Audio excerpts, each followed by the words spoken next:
And this is actually, we spend so much time and effort thinking about the navigation. When we say the navigation, we think about the little bar along the side or the little bar along the top. And that's great. And we need that. But there's nothing inherently intuitive about clicking along a list of links. Like we've just been trained to do that over the last 30 years or something like that.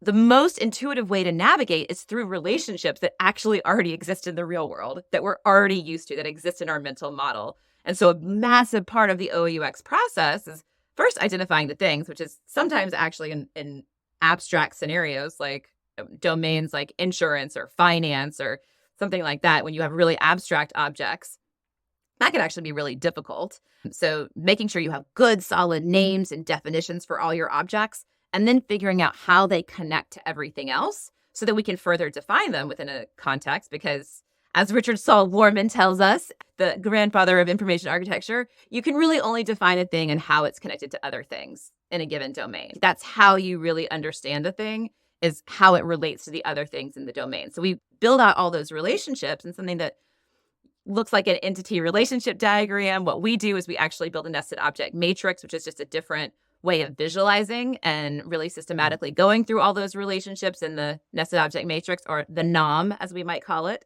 and then building the navigation to reflect that so that I can easily look at a demo detail page, see that this is a demo about the penguin, go and look at the penguin, see the habitats that the penguin has, learn more about the penguin. See, do I even want to go see this demo? Do I even care about penguins?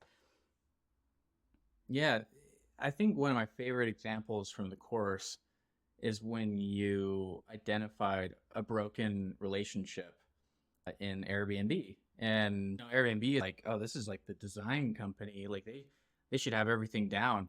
And it was refreshing to see during the course, and I won't spoil all of it, but you're pointing out very big multinational companies, like gaps in products where there's really big design team and product teams.